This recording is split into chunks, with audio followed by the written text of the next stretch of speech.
তখন মানে আমাকে, যেটা ওনাদের প্রথম চয়েস ছিল না, এবং সৌমিত্র চ্যাটার্জি যিনি ওনাদের প্রথম চয়েস ছিল না, এই দুজনকে দিয়ে ওনারা কাজ করবেন বলে ভাবেন। অ্যাওয়ার্ড পেলো, আমি নিজে ইয়ে পেয়েছিলাম, বেস্ট অ্যাক্ট্রেস অ্যাওয়ার্ড পেলাম, কিন্তু তা সত্ত্বেও আমি আর আমার সেরকম ভাবে কোনো যোগাযোগও হয়নি, করাও হয়নি। যখন রিলিজ করলো তখন আমার বিয়ে হয়ে গেল, মানে ইনফ্যাক্ট রিলিজ করার জাস্ট আগেই আমার বিয়ে হলো। তারপরে আমার 1 বছরের মধ্যেই আমার বড় মেয়ে হয়ে গেল। আমি চলে গেলাম ব্যাঙ্গালোরে, আমি সবকিছু থেকে কাট অফ হয়ে গেলাম। ব্যাঙ্গালোরে যাওয়ার পরে আমি এই বেস্ট অ্যাক্ট্রেস অ্যাওয়ার্ডটা পেলাম। আমি ওটা নিতেও আসতে পারি না, কারণ আমার ইউনিট ফ্যামিলি ছিল তখন, আমার বড় মেয়ে কয়েক মাসের ছোট। একবার আমাদের লেক ক্লাবে উনি নাটক করতে এসেছিলেন, তা আমি পিছনে ভাবলাম যে একটু দেখা করে আসি ওনার সঙ্গে। তো আস্তে আস্তে যাচ্ছি, তো এর মধ্যেই সামনে দেখি ওনার মেয়ে দাঁড়িয়ে আছে। তখন আমি বললাম যে এই আমি না একটুখানি ওনার সঙ্গে, সৌমিত্রদার সঙ্গে একটু দেখা করতে পারি, আমি শ্রীপর্ণা কনি। তখন বলছে হ্যাঁ চিনি তো, বলছে তুমি করনি লেখা? তখন আমি বললাম না যাইনি তো। তখন বাপি তোমার কনি এসেছে। সরোজদা চলে গেছেন, জয়ন্তদা চলে গেছেন, সৌমিত্রদা চলে গেছেন, বাকি আরো অনেকে আছে চলে গেছেন, আর আছি আমি, কি কার মাথা ব্যথা আমাকে নিয়ে।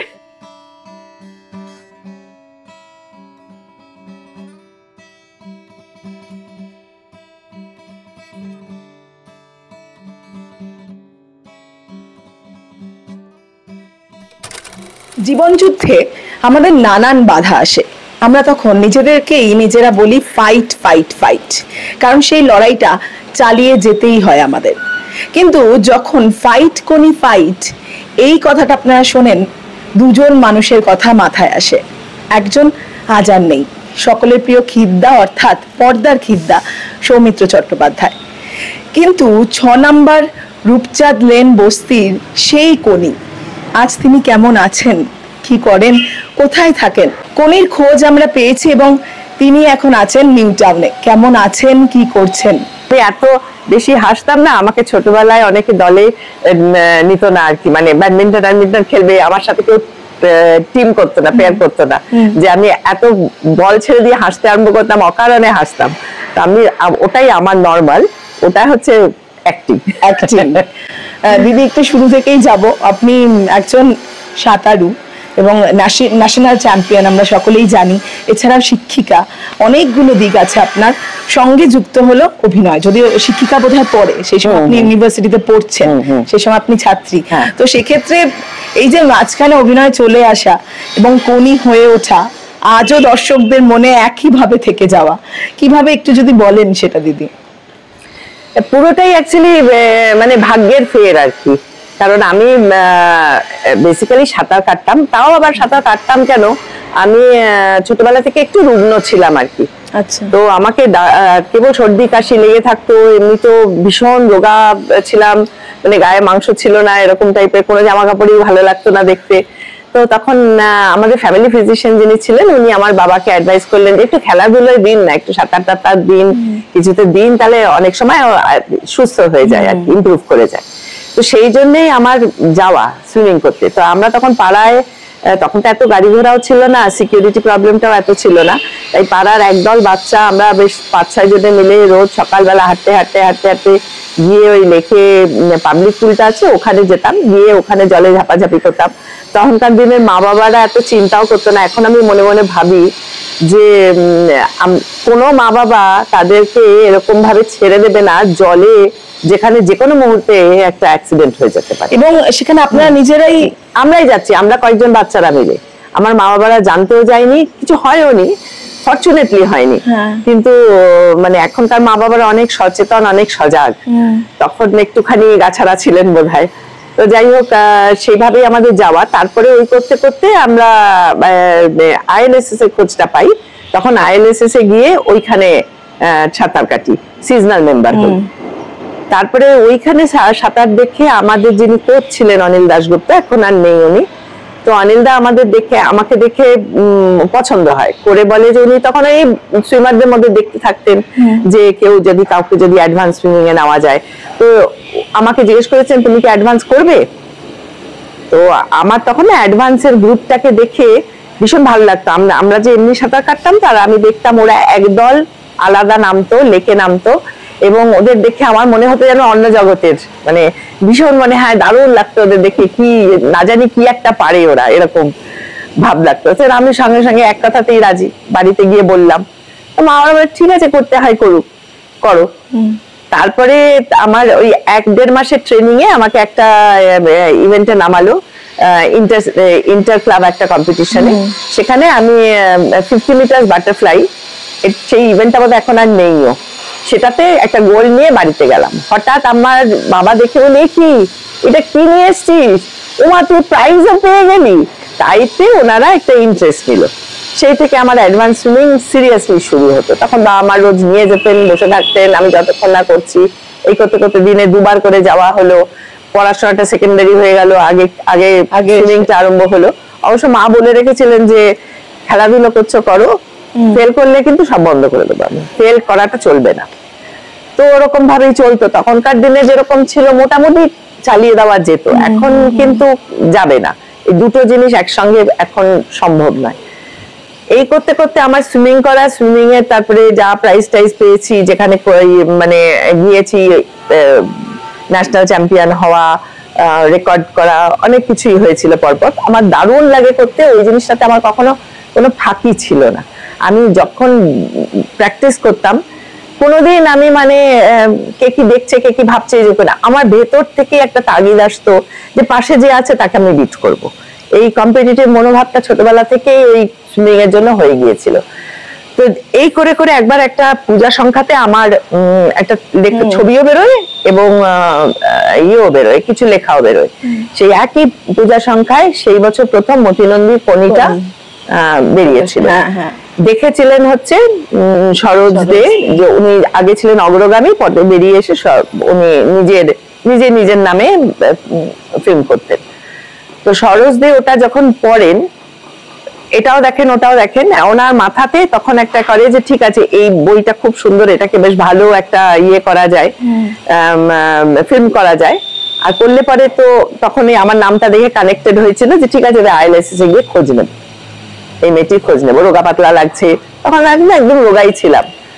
তো তার বেশ বহু বছর পরে ওনারা মানে বইটা করেন, কারণ যখন ওনারা বইটা করেন তখন কিন্তু আমার মানে গ্রাজুয়েশন ফাইনাল ইয়ার।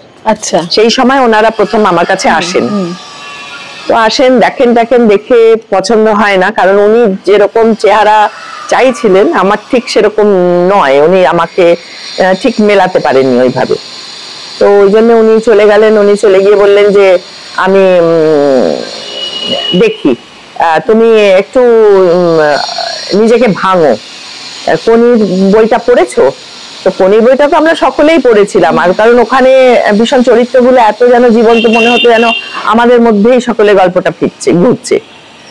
তো তারপরে ওনারা চলে গিয়ে বহু দেখেছিলেন, প্রফেশনাল দেখেছিলেন, এমনি সুইমার দিয়ে দেখেছিলেন।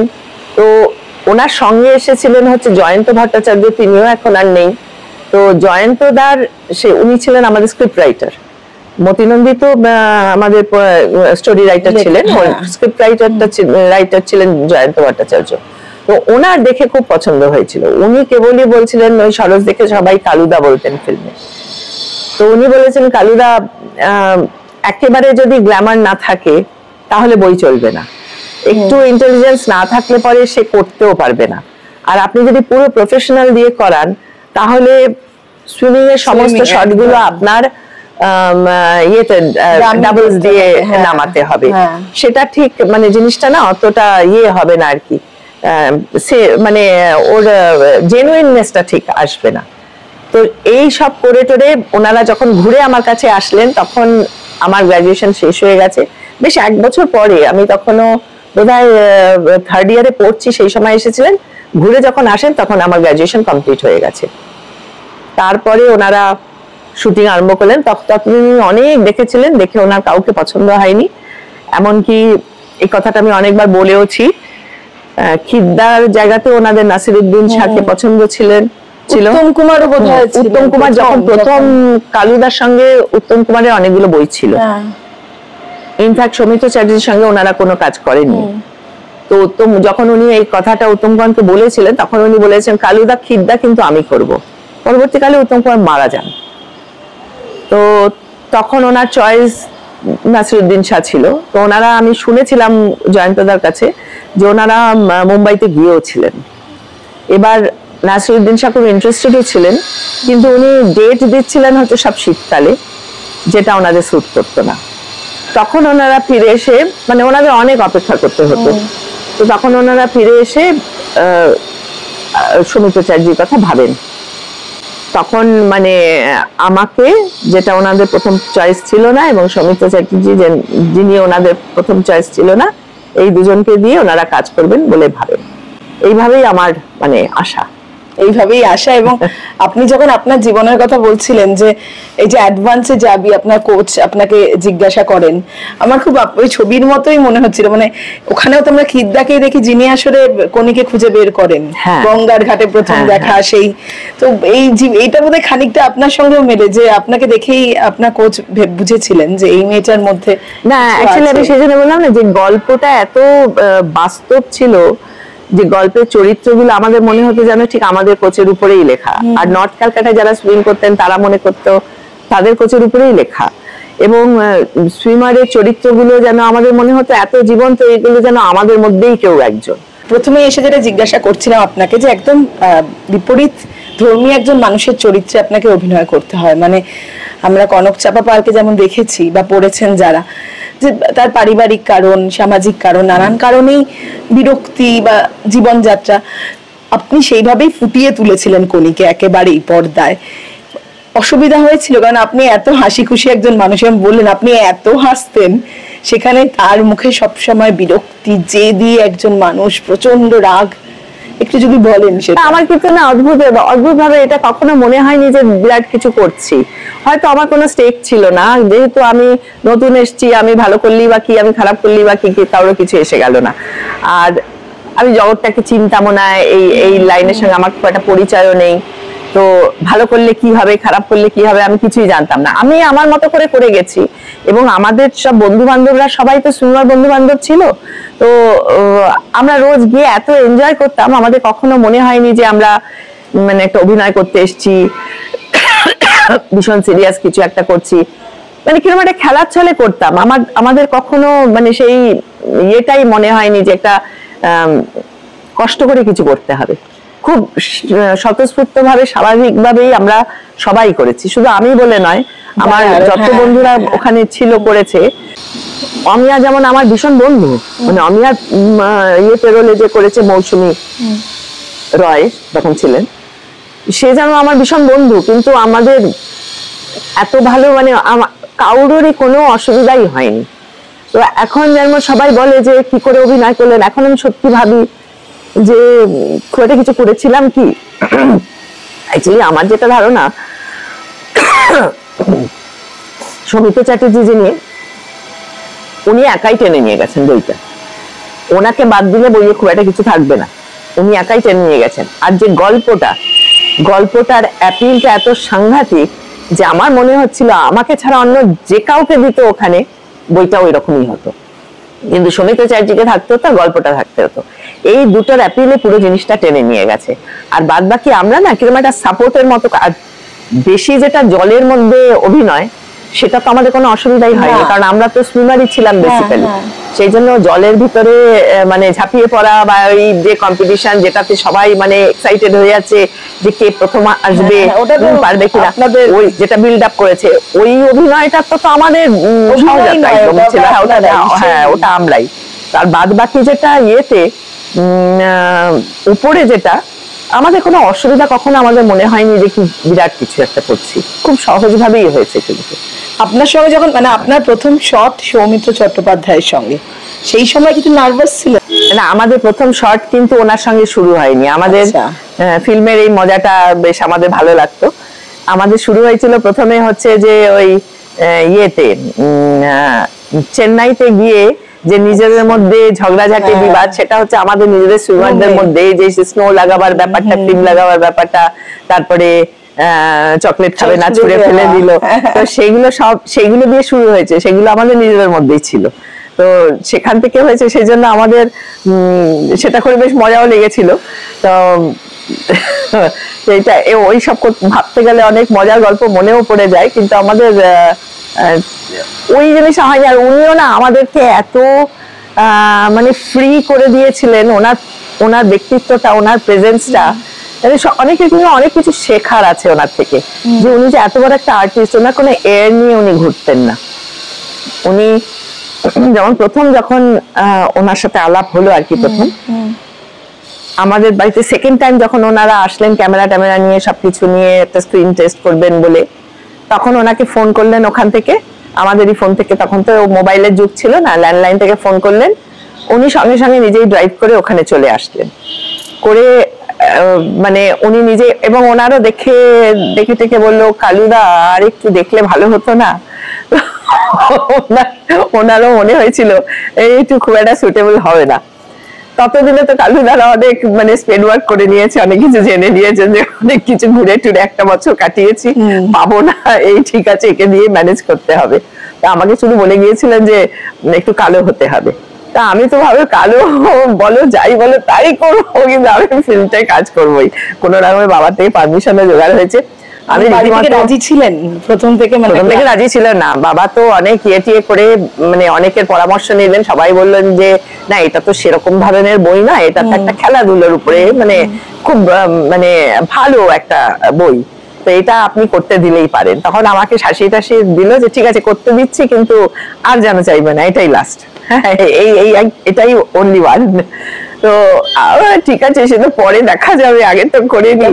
আমি গায়ে তেল মালিশ করে দুপুর বেলা দুটো, সেই 12টার সময় গিয়ে সুইমিং পুলে জলের মধ্যে লাফালাফি, কারণ ক্লোরিন ওয়াটারে এমনিতেই একটা রিয়াকশন হয়।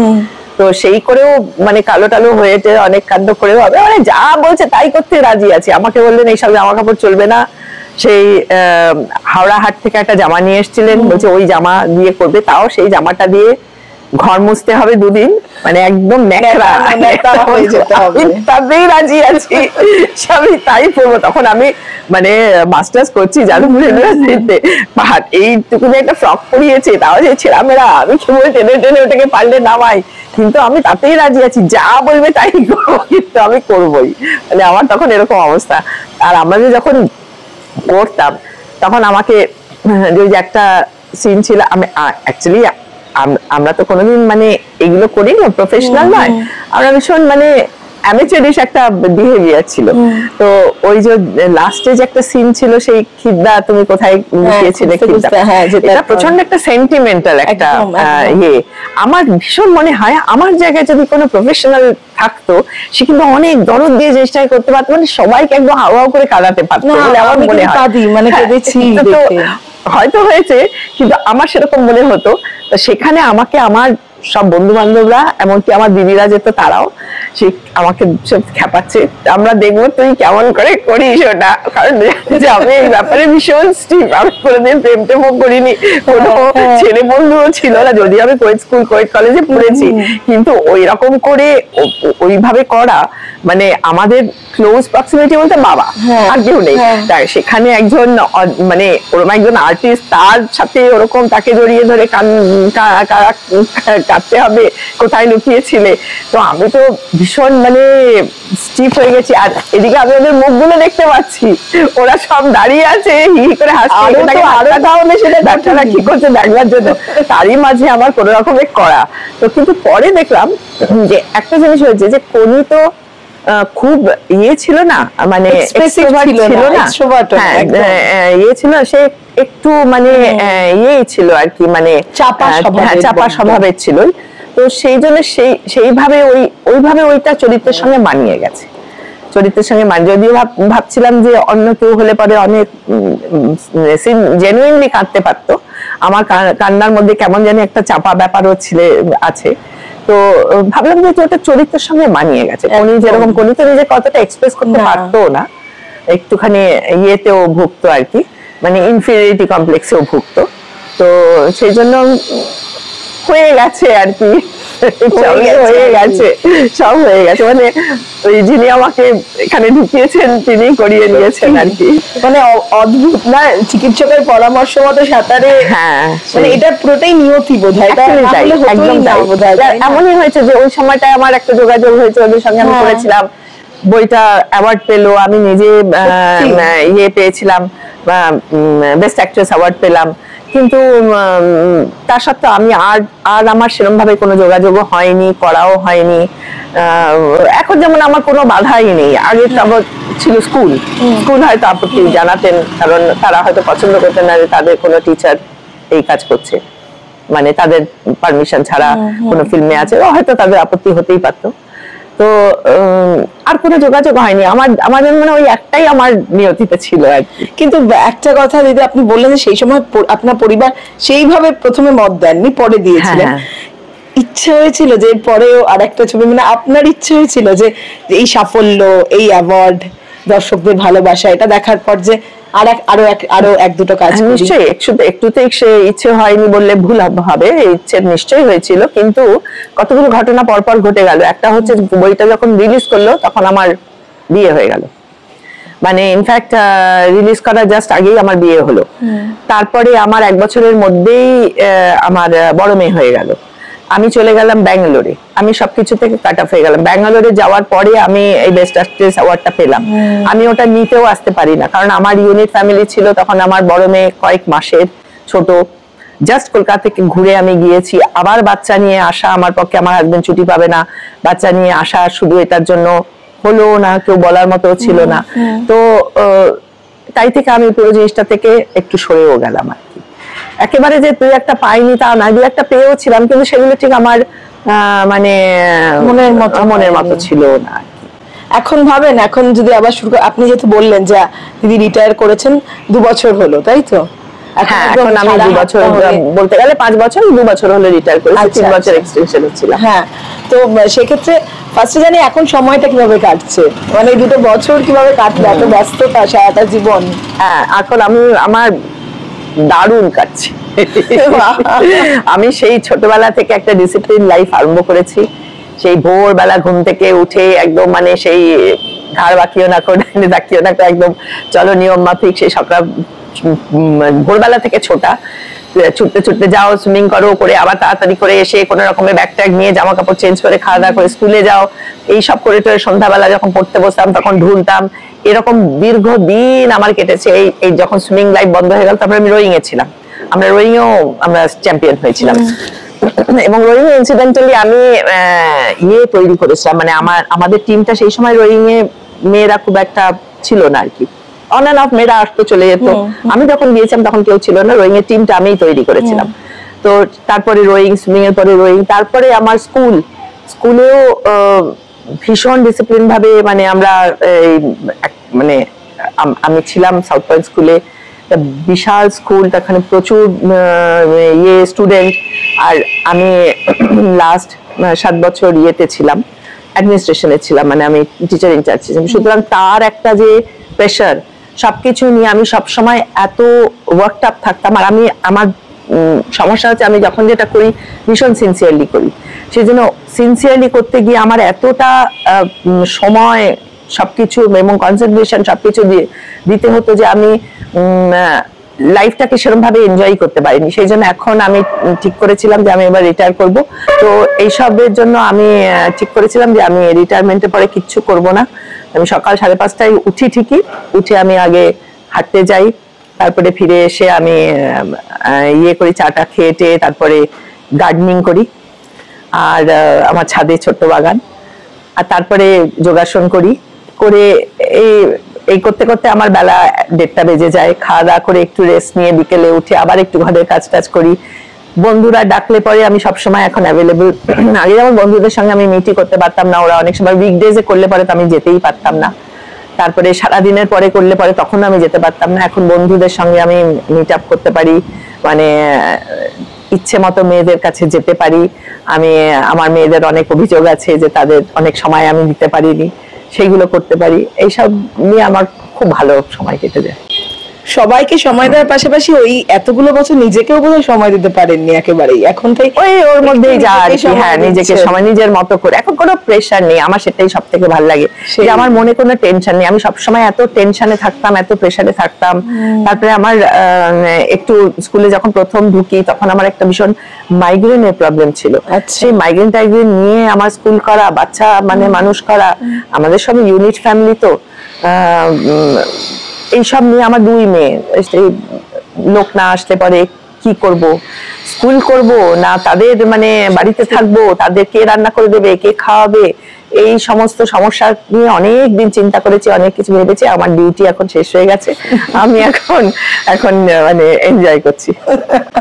দারুণ দারুণ, একদম এনজয় করুন এবং এখনো সামলাচ্ছেন, আমি দেখাবো।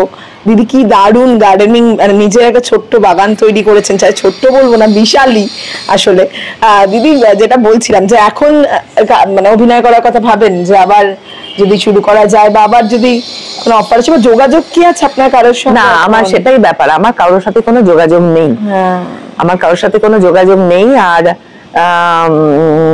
আরেকটা ব্যাপার হচ্ছে কি, আমি এই জগৎটাকে খুব একটা চিনি না, আমি জানি না যে কোথায় যাব, কি করব, বা কি সমস্যা হতে পারে। আমি খুব একটা মানে কমফর্টেবল নই আর কি এটার সঙ্গে, যেহেতু পরিচিত নন পরিচিত একেবারেই, সেই কারণেই। তো এখন যখন ঠিক আছে, যদি আবার যদি নিয়তি থাকে নিশ্চয়ই আবার হবে, সেই সবই যোগাযোগের ব্যাপার, যদি যোগাযোগ হয় সে আপনি হয়ে যাবে সব ইয়ে হলে। কিন্তু এখন তো আমার যা বয়স, এখন এই দিদিমা ঠাকুমার রোল ছাড়া আর কিছু আপনি এখন যে ফিট আছেন, এখন নিজেকে যে আমার 2 নাতি আছে, এটা কিন্তু দেখে বোঝা যায় না। 2 নাতি মানে এখন দিদা হয়ে গেছে, তাই তো? হ্যাপি দিদা একদম, মানে সবসময় ভীষণ হাসি খুশি একজন দিদা। তো সেই ক্ষেত্রে একটা কথা জানবো দিদি, যে সৌমিত্র চট্টোপাধ্যায় মানে সৌমিত্র বাবুর থেকে এই যে প্রথমে একটু অপছন্দ ছিল আর কি, সৌমিত্র বাবু আপনি অপছন্দ ছিলেন, যে অপছন্দ ঠিক নয়, যে আর কেউ দেখলে ভালো হয়, ডাউট ছিল, ডাউট আর কি। হ্যাঁ, তো সেক্ষেত্রে পরে যখন এরকম হিট হলো, কিছু বলেছিলেন সৌমিত্র বাবু? উনি আমাকে ভীষণ ভালোবাসতেন, উনি পরে এটা হিটের জন্য মানে পরে কাজ দেখে ভালোবেসেছেন না কি আমি জানি না, কিন্তু আমাকে ভীষণ ভালোবাসতেন। আমি অনেকদিন পরে পরে ওনার সঙ্গে দেখা হতো, মানে ওনার সাথে আমার খুব একটা যোগাযোগ হতো না, উনি আমাকে যোগাযোগ যখন দেখা হতো উনি বলতেন ফোন করিস, ফোন করবি। আর আমি ভাবতাম যে উনি এত ব্যস্ত, ওনাকে এত লোক এত কারণে ফোন করে, যে আমি একটা অবান্তর অপ্রয়োজনীয় ফোন না করলেই বাকি, সেটা আমাকে মনে হতো যে ওনাকে বিরক্ত করা হবে। আমার সত্যি কোনো দরকার নেই, ওনাকে দরকার থাকলে আমি নিশ্চয়ই করতাম। আমার বিয়ের সময় ওনাকে ডেকেছিলাম, উনি বৌদি দুজনেই এসেছিলেন, দীপা বৌদি। তারপরে আমাকে যখনই যেখানে দেখা হতো সমস্যা, আরে তোর কি খবর, কেমন আছিস বলতো। তারপরে আমাদের সুইমিং ক্লাব যেটা ILSS সেখানে উনি যেতেন। তারপরে লেক ক্লাবে উনি অনেক সময় নাটক করতে আসতেন, তা আসলে পরে আমি কখনো ওনার নাটক যদি দেখতে যেতাম, তো আমি পিছনে গিয়ে ওনার সঙ্গে দেখা করতাম, দেখলেই ভীষণ খুশি হতো। আর একবার মনে আছে, একবার আমাদের লেক ক্লাবে উনি নাটক করতে এসেছিলেন, তা আমি পিছনে ভাবলাম যে একটু দেখা করে আসি ওনার সঙ্গে। তো আস্তে আস্তে যাচ্ছি, তো এর মধ্যেই সামনে দেখি ওনার মেয়ে দাঁড়িয়ে আছে। তখন আমি বললাম যে আমি না একটুখানি ওনার সঙ্গে, সৌমিত্রদার সঙ্গে একটু দেখা করতে পারি, আমি শ্রীপর্ণা কনি। তখন বলছে হ্যাঁ চিনি তো, বলছে তুমি করনি দেখা? তখন আমি বললাম না যাইনি তো। তখন বাপি তোমার কনি এসেছে। উনি সঙ্গে সঙ্গে বেরিয়ে এসে আরে কি খবর, তুই দেখলি না কি কেমন লাগলো বলে ইয়ে করলেন। উনি আমাকে ভীষণ মানে ভালোবাসতেন আর কি। এটা দারুণ প্রাপ্তি। তো দিদি এখন যখন কনিকে দেখেন পর্দায়, আপনার কি মনে হয় সেটা আগে শুনি। আপনাকে যখন দেখেন, আমার না নিজের ভীষণ ভীষণ অস্বস্তি লাগে। আমার মনে হয় কি সেখানটা কি মানে বাজে হয়েছে, মানে চান্স পেলে মনে হয় যে এই জায়গাগুলো ঠিক করে করতাম, এই শেখটা একদম মানে মানে মাঝে মাঝে মানে কি বাজে লাগছে, ওনারা কি করে অ্যাকসেপ্ট করলেন এইরকম মনে হয়। হ্যাঁ, আমার ভীষণ খুঁতখুঁতে লাগে, মনে হয় কি যে এই ঠিক করে করা হয়নি, মানে অনেক ভালো করে করা যেত এরকম মনে হয়। আসলে আমি একটু পারফেকশনিস্ট, আমি আমার কাজের ব্যাপারে হচ্ছে যে আমি সবসময় একটু চাপ খেয়ে বসে থাকতাম আর কি। সবেতেই মানে আরেকটু ভালো যদি, হ্যাঁ সবেতেই মনে হতো যে আরো ভালো করে যদি কি করে করা যায় আরেকটু ভালো।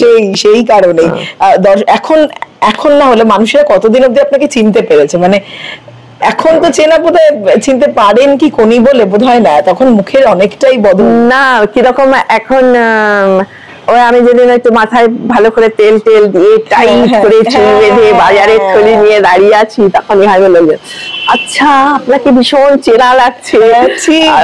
চেনার আর টাইম পেল না, সেজে গুজে থাকি যখন তখন লোকে চিনতে পারে না কেন। আপনার মজার মানুষ তো, মানে না না এটা আমি দেখেছি সত্যিকার গড়িয়াহাটের মোড়ে, তখন আমি কসবায় থাকতাম এখানে আসার আগে। এখানে এসছি আমি বছর মানে 3 হতে চললো আর কি। আচ্ছা কসবায় ওই গড়িয়াহাটের মোড়ে দাঁড়িয়ে আছি, বাজারে যাবো। আর আমার সংসারে যত বাজার আমি খুঁতখুঁতে আমি করতাম, কারণ অন্য কেউ বাজার করলে আমার পছন্দ হয় না, সেই সবই বাজার আমারই করা। একা করতেন সংসারে, একা ইউনিট ফ্যামিলিতে সব করতেই হয়, সবই করতে হয়, কে করে দেবে না। তো ওই দাঁড়িয়ে আছি, আর একে তো ছোট ছোট চুল, তার মধ্যে মাথায় ভালো করে তেল দিয়েছি, তেল দিয়ে টাইট করে চুলটা বেঁধে 2 হাতে বাজার নিয়ে দাঁড়িয়ে আছি অটো ধরবো বলে। আচ্ছা ম্যাডাম কিছু মনে করবেন না, আপনাকে ভীষণ, আমি বলি উফ বাবা ঠিকই ধরেছেন দাদা। এইরকম আর কি। আপনি ভাবতেন যে একটু যদি সাজগোজ অবস্থা, হ্যাঁ মানে ভীষণ একদম মানে প্রেস্টিজ ভাঙচার হয়ে যেত একটা ফিল আমাকে। সে একটা মাত্র বই করলি, তাও কি যে বই করলি, একটা ওইরকম হাওড়া হাটে 12 টাকা দামের জামা পরে, আর একটুখানি কোনো হিরো নেই বইয়ে। দারুণ, মানে আপনি জীবনে এত, যেটা বলছেন এত প্রেশার নিয়েছেন, এত কিছু, কিন্তু আপনাকে দেখে বোঝা যায় না আপনি এত লাইভলি একজন মানুষ, এটা বরাবর। হ্যাঁ বললাম না ছোটবেলায় আমাকে কেউ খেলায় নিত না, আমি বেশি হাসতাম বলে। শুটিং এর সময় হাসতেন না? হ্যাঁ শুটিং এর সময় তো আমাকে হাসাবে বলে তো সবাই দাঁড়িয়েছিল ভিড়ে, আমাকে হাসাবে বলে। কিন্তু তখন আসলে ব্যাপারটা হচ্ছে যে আমি বললাম না, আমি যেটা করতাম সিরিয়াসলি করতাম। আমি দেখলাম যে ওখানে আমার না পারাটাই বোকামি হবে। আমি যদি কোনো কিছু যেভাবে দেখাচ্ছেন বা আমার নিজের যেভাবে মনে হচ্ছে এভাবে করা উচিত, ওটা যদি আমি না করতে পারি, সেটাই আমার মানে মানে কমজোরি ব্যাপার হয়ে যাবে আর কি। তো আমার ভালো করতেই হবে, আমার ভালো করতেই হবে। আর বিশেষ করে উনি এমন লেভেলের একজন আর্টিস্ট যে এখানে আমার সিনসিয়ারলি যেটুকুনি করতে হবে সিনসিয়ারলি করতে হবে। একদমই একদমই। থ্যাংক ইউ সো মাচ দিদি, দারুণ লাগলো। আপনার বাগানটা আমরা অবশ্যই ঘুরে দেখবো, যাদের নিয়ে এখন আপনার মোস্টলি সময় কাটে, তাই তো? হ্যাঁ হ্যাঁ হ্যাঁ।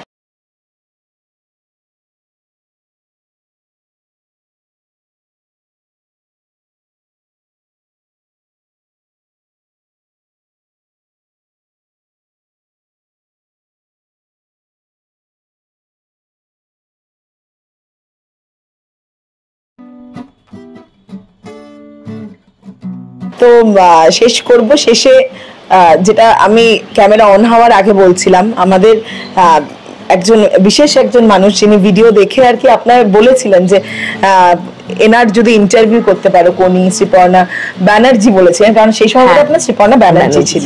তারপরে আমি আপনাকে খোঁজা শুরু করি। তো আপনাদের প্রিয় কোনির ইন্টারভিউ হলো, আপনারা দেখুন। কিন্তু তিনি কি বলবেন দর্শকদের? বহু মানুষ আপনাকে দেখতে চান, আপনি এখন কেমন আছেন? না না আমার তো মনেই হয় না কেউ আমায়। অবশ্যই যে কবেকার একটা বই, কত সুন্দর সুন্দর আর্টিস্টরা আসছে, কত ভালো ভালো কাজ করছে, কত লোকজন, মানে সেই ছেড়ে এখন মানে অ্যান্টিক পিস দেখে কি করে দিদি এসে বলছেন ফার্স্টে কেন আমার ইন্টারভিউ নিচ্ছে, মানে আমার সত্যি মনে হয় আমার কি সত্যি কার মাথা ব্যথা। ওই কবে একজন সে কি বইয়ে করেছিল, তাদের বাকি আর্টিস্টরা কেউ আর নেই, ও সবাই মানে চলেও গেছেন, সবাই একজন আছে এখনো, যেটা করে দিয়ে গেছেন সেটার জন্যই আপনাকে মানুষ ভালোবাসে। সরোজদা চলে গেছেন, জয়ন্তদা চলে গেছেন, সৌমিত্রদা চলে গেছেন, বাকি আরো অনেকে আছে চলে গেছেন, আর আছি আমি। কি কার মাথা ব্যথা আমাকে নিয়ে। না না না, আপনাকে সকলেই ভালোবাসেন। তো দর্শকদের একটু শেষে কিছু বলে দিন যে ভালো থাকার কথা, আপনি ভালো আছেন। হ্যাঁ আমি খুব ভালো আছি, আপনারাও সবাই ভালো থাকবেন, সব সময় হেসে খেলে ভালো করে থাকবেন, আর কোনো কিছু জীবনে চাপ নেবেন না, চাপের দরকার নেই, জীবনটা এনজয় করুন। আমার দারুণ কাটছে এখন, আর রিটায়ারমেন্টের পরে সবাই দারুণ কাটে, আমি বলে দিচ্ছি সবাই, কারণ কোনো চিন্তা নেই। বয়স হয়ে গেলে যদি ভাবেন যে কি করে হবে, খুব ভালো কাটে, নিজের মতো করে বেরিয়ে বেড়াও। একদম মনটাই ভালো হয়ে গেল দিদির ইন্টারভিউ, দিদির হাসি দেখে।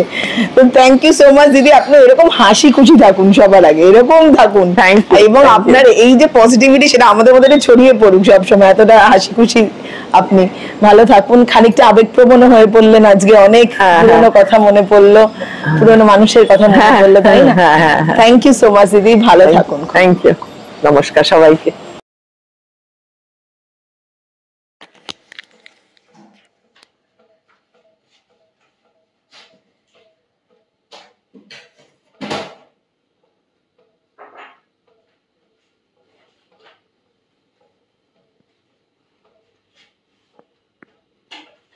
আমি গল্প বই পড়তে খুব ভালোবাসতাম, সেটা বন্ধ হয়ে গিয়েছিল কাজের জন্য, সেগুলো এখন। বাপরে, কত